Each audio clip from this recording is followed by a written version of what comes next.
A canal in Paris was drained for the first time in decades, and what was found was really bizarre.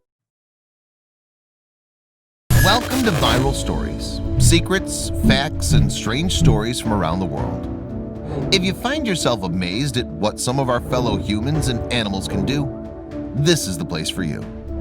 This is a channel you're going to want to tell your friends about. Be sure to subscribe and hit that bell icon to be notified of our new uploads.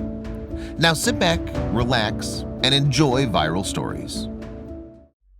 The Canal Saint-Martin in Paris, France is one of the most historic sites in this beautiful city.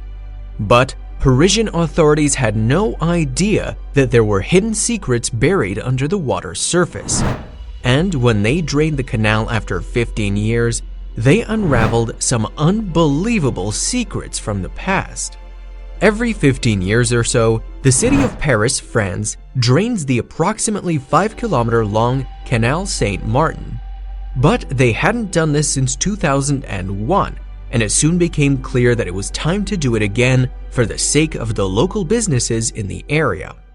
In recent years, the area has turned into a hotspot for tourists and bobos, a group of people with a bourgeois bohemian way of life that are reminiscent of hipsters. New cafes, trendy bars, and quirky restaurants have also popped up in this region.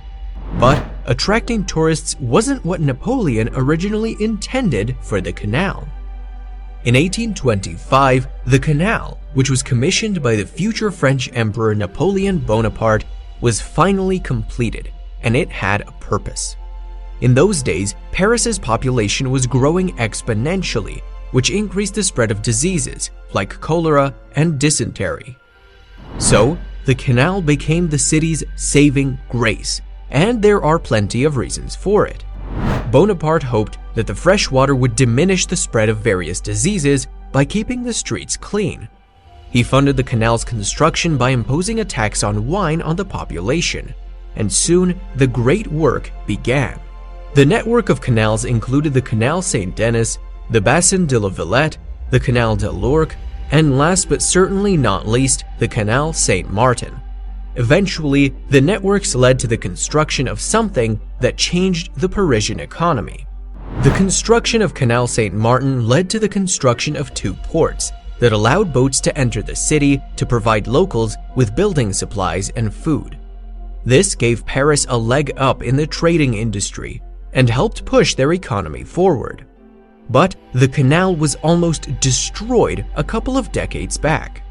In the 1960s, city officials discussed the possibility of draining the canal completely and filling it up so it could get paved over and turned into a highway. Fortunately, that didn't happen, and the lovely canal serves a different purpose today. Locals turned the banks by the canal into a cultural hub full of nightclubs where tourists often head to have a good time or walk to the nearby bridges to take some unforgettable selfies. But the influx of people has had an unfortunate side effect that no one had foreseen until the canal was drained. As the area around Canal Saint-Martin grew, people from far and wide started turning it into something that was the total opposite of what Bonaparte had envisioned all those centuries ago, and it was getting worse with each passing year. When the canal was last drained in the early 2000s, workers discovered that the bottom had become some sort of time capsule full of discarded items. Some of them had no value, but others could have ended up in a museum. Among the various items found at the bottom of the canal were gold coins, 2 75mm shells from World War I, and a couple of less interesting but ultimately strange items like washing machines. But this wasn't the most unusual thing they found in the past. Ever since the city started draining the canal, about 50 vehicles have been unearthed and pulled out. But what did they find that was so shocking when they went back to drain the canal in 2016? Once they drained the canal, the workers went into the canal bed to start the cleanup effort. They knew it wouldn't be an easy process, but it had to be done. Soon, the water was so low that some locals thought they were witnessing a miracle. Locals found it unusual to see their precious canal drained as it was. In fact, Some folks could literally walk across the canal without fear of drowning because the water was only ankle high. But if they knew what was lurking underneath the canal, they would have thought twice about stepping foot in these murky waters.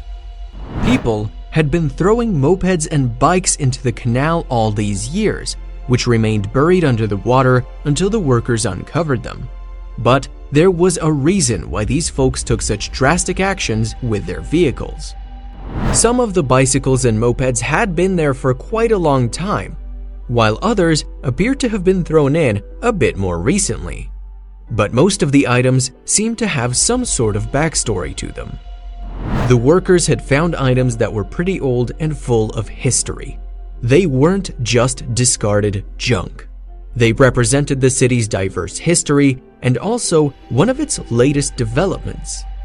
Paris launched Velib, the city's largest bike-sharing service, which has a fleet of over 20,000 bicycles and 1,800 bicycle stations.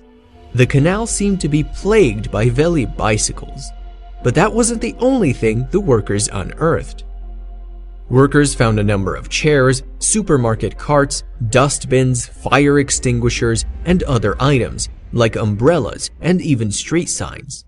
They also found a collection of items that posed a threat to local wildlife. There were lots and lots of water bottles in the muddy bottom of this iconic waterway, and some locals weren't happy about this or any of the other junk that was discovered by the workers. A public sector worker who was present during the 2001 cleanup told The Guardian, "The last time, I don't remember seeing so much rubbish in it. I despair. The Bobos are using it as a dustbin." The worker was right about the canal being turned into a dustbin, because unlike previous times the canal was drained, it took a long while to clean it all up. It took an estimated 3 months to scour through the entire canal and remove every bit of junk that people dumped since the last cleanup.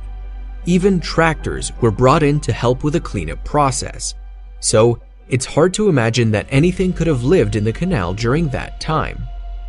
Before the workers started the cleanup process, they went in with long nets to catch the fish that were living in the canal. They didn't have a lot of time, and they had to make sure all the fish were accounted for before they got taken to a safer location. The cleanup project was a costly one for the city. In the end, it set them back more than $10 million, but it was worth it to ensure that one of Paris's most historic canals didn't remain a waste zone. And when a politician noticed the project was getting tons of publicity, she saw a major opportunity. Parisian Deputy Mayor Celia Blauel urged the local population to stop throwing things into the canal.